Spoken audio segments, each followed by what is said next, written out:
So, welcome Jeannette live from Saskatchewan Tourism and a past participant of the Queen City Marathon. Hi.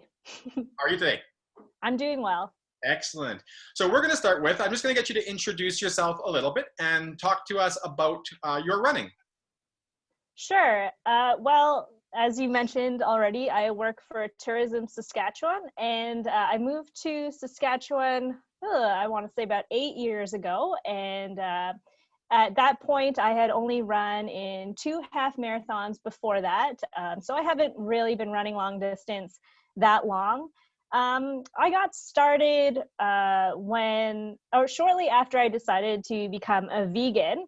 And a friend of mine said, hey, you're moving from Nova Scotia to Ottawa, and I'm signing up for the Ottawa Marathon. Do you want to sign up with me for the half? And I said, sure. And at that point, I think the most I'd ever run was like 7 kilometers or something, kind of on and off, but not very seriously.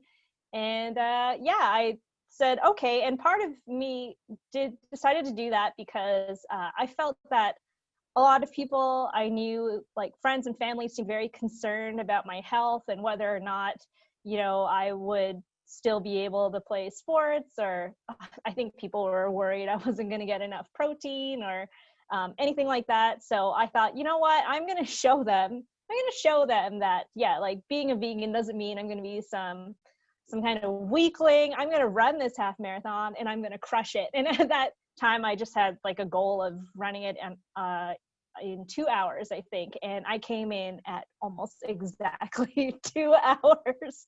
So, and then I really liked that one. And I signed up for the Army Marathon in Ottawa a couple of months later. And I beat my time, I think, by about 4 or 5 minutes, and just kind of got addicted to it from there. And then when I moved to Regina, obviously was going to start running in the Queen City Marathon. So I've done the half here and the 10K, and I've run in the first responders run as well. And what was the run that the first responders run replaced? The police, the RPS run. Yeah, so I've done the relay in that too, and so I've really enjoyed it, and I guess I'll just keep going. No, that sounds excellent. And you've doing those races in Ottawa. I've been fortunate enough to participate in the Ottawa Marathon race weekend. I did the 10K a few years back. I'm jealous of you being able to do the Army run. That's one that is on my bucket list because not only is it in Ottawa on the canal and beautiful, but I think for Canadians, and I think really for anybody, means a lot in terms of what it's supporting and who's present. So I've heard incredible patriotism around that sort of run. And I know the race director, and he does an incredible job with that one. So yeah, it's such an inspiring run. I remember there's one point, like pretty close to the end, you kind of turn this corner and there are all these people, like just hundreds and hundreds of people lining the streets, and they're cheering. And that actually, it brought tears to my eyes. It was just so moving to see. And then I think at one point, again, it was like pretty close to the end where my legs felt like they were on fire. And I thought, like, I'm not going to be able to keep going. And then I got passed by a double amputee. And I thought, all right, I can do this. I can keep going. It was just so inspiring. So I highly recommend that run to anybody. We've got a smaller version of that one here in the YQR vet run. So that's something that maybe in the next couple of years I would say check out, because it's trying to build that same sort of feel as the Army run, recognizing the work that and kind of thanking the veterans within our country. So yeah, I'm very jealous of that one. You talked a little bit about how you guys got started. Part of it around showing family and friends that no, you can do this and that you are going to crush it. Is there anything over the years that's kind of kept you with it? What after you kind of got those first ones under your belt that kind of said, yeah, I'm going to do this, and have you been able to bring any of those people along with you on the journey? Honestly, I'm just kind of a competitive person, but really only to myself. So the idea of just always being able to make a new personal best, for me, that's kept me going. So every half marathon I've run has been an improvement over the previous one. So I'm very lucky that I've continued to improve over all that time, though I feel like I'm probably going to plateau here pretty soon. But it hasn't happened yet. This might be the year, though. But yeah, so just that alone has kept me going.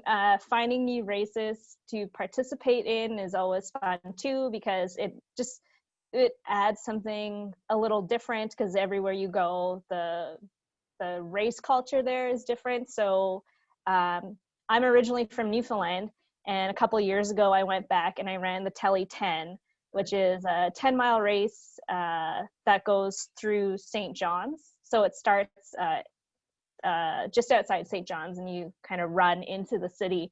And that's a race that, I grew up hearing about all the time, but because I was never really into running, the idea of running 10 miles to me, as a teenager in my 20s, just felt really overwhelming. So to be able to go back and do that was great, and I had so much fun. And again, it's just a different community, and it's such a long-standing race as well. It was great to finally be part of it, and I hope to go back and do it again soon, someday, when I'm able to go back to Newfoundland and see my family.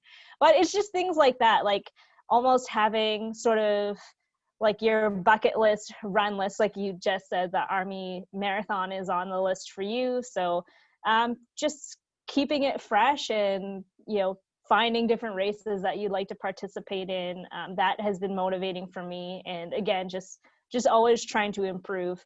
Running is one of those things, especially I think during COVID, or now that I have kids, or a kid, it's the only thing I feel I have control of in my life. So like I can make myself run faster, and I can make myself run further, and that's the only thing that I have control over.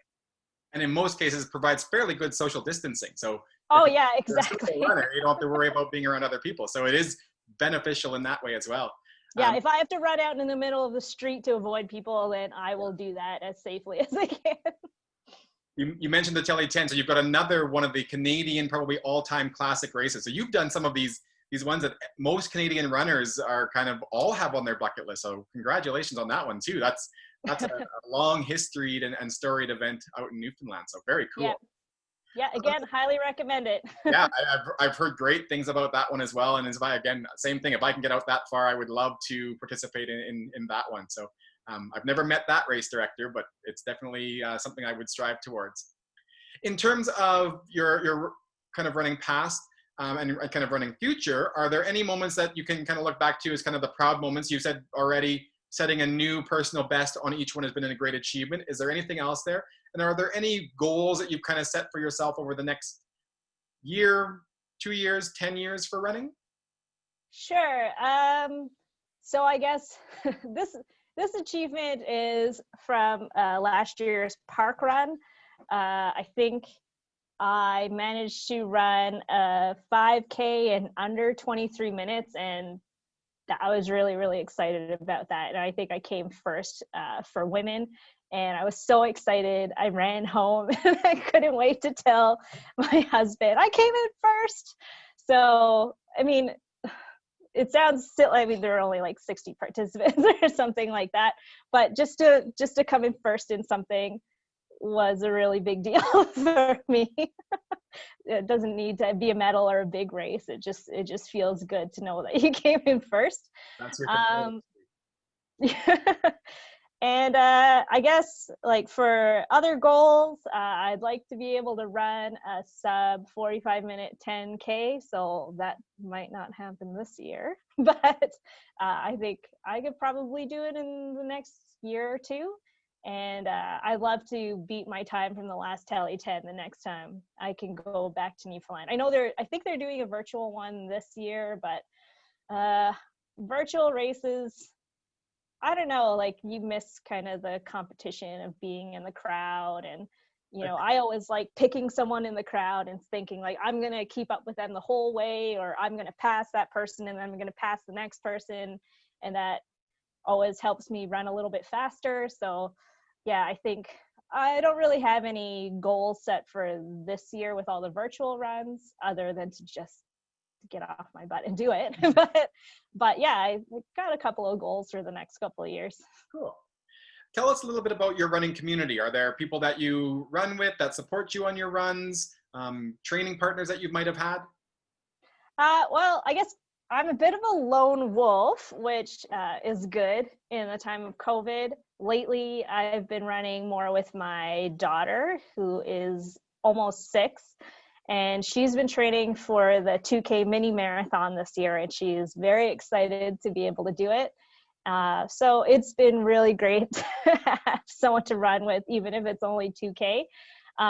I used to train with a friend of mine. We used to run in the RPS half marathon relay team together, and she just moved to New Zealand. So I'm a little sad about that. I'll have to find another running partner when the go to New Zealand for a run.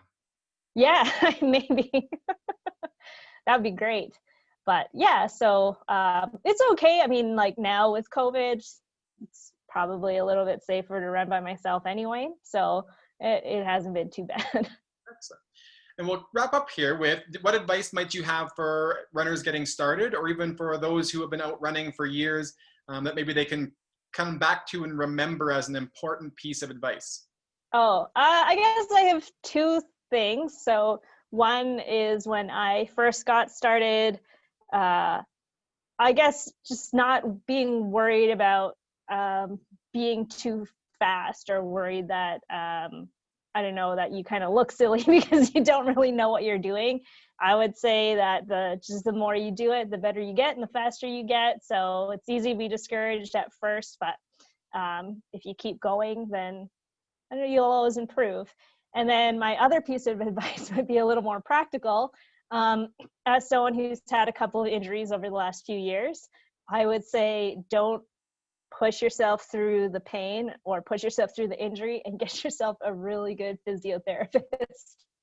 And I think our local physiotherapist would definitely agree with you on that one. It's no point in pushing it to the point of making a permanent injury, or making it last longer than need be. So I think those are some great pieces of advice, both for new runners and probably even more importantly for those of us who've been doing it for years.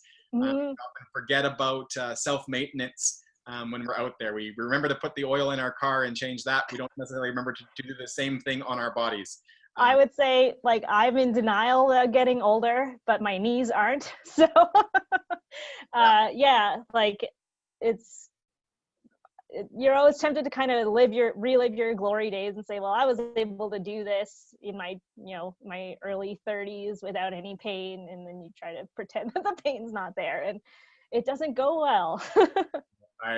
I can attest to that. I've run more this summer than probably I have any other summer, so my older knees and ankles are definitely paying the price for that. So yeah. Well, thank you very much, Jeannette. I think that's some great advice for our runners, and I love hearing about your story and some of those races outside of our province that you participated in, and kind of your journey here to Saskatchewan through running. So thank you very much for your time today. Yeah, thanks for inviting me.